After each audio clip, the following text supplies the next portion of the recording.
Waktu umur 12 tahun, kan beliau dari umur 8 tahun sampai menikah kan tinggal sama Abu Talib. Dan Nabi SAW punya akhlak yang baik sekali, mulia sekali. Sampai Abu Talib itu sendiri malu dengan Nabi SAW. Di umur 8 tahun.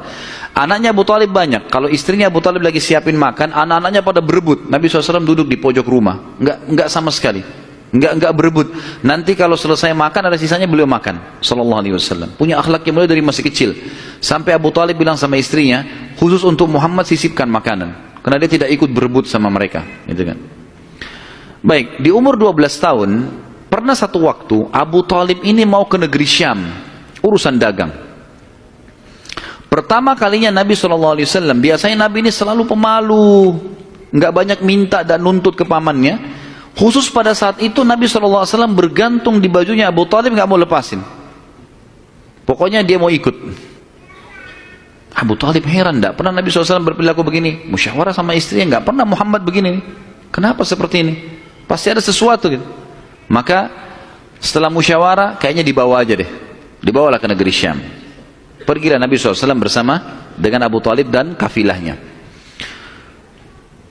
Pada saat mau tiba di negeri Syam, sebelum tiba di negeri Syam, kafilah ini melewatin sebuah gereja teman-teman sekalian.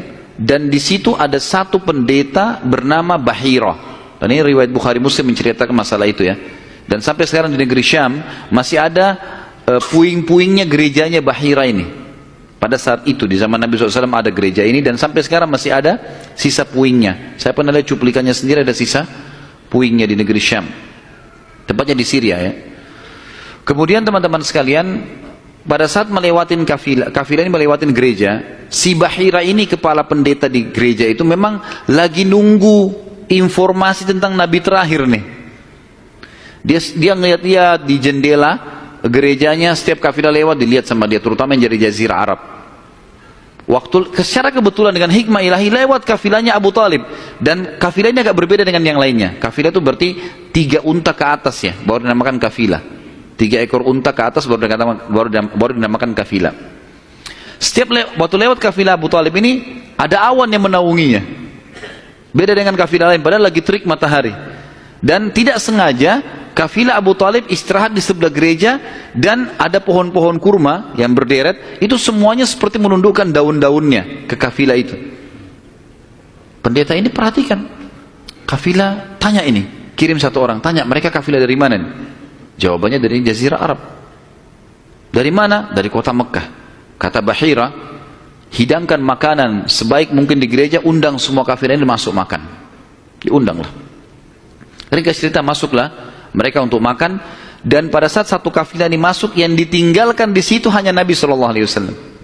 Nabi nggak boleh masuk karena tradisi orang Arab dulu aib kalau anak kecil ikut makan. Nanti selesai orang tua makan baru makan. Tapi ini tradisi jahiliyah. Kalau sekarang antum lakukan, antum juga jahiliyah. Makan, kasih anak-anak makan. Kenapa harus disendirikan? Mungkin dia lapar, kesian. Baiklah. Waktu lagi makan, Bahira ini memperhatikan satu persatu orang-orang Quraisy ini, wajahnya. Karena mereka tahu cirinya Nabi terakhir. Alisnya, wajahnya, mukanya, kulitnya, jalur nasabnya, semua jelas. Tidak semua, tidak ada tanda-tanda kenabiannya. Ini mukanya muka biasa semua. Maka si Bahira tanya, apakah masih ada dari kafilah kalian yang tidak ikut makan? Kata mereka, ada satu anak kecil di depan, kami suruh jaga barang kami. Kata Bahira, boleh saya ketemu? Oh silahkan. Mereka lagi asyik makan.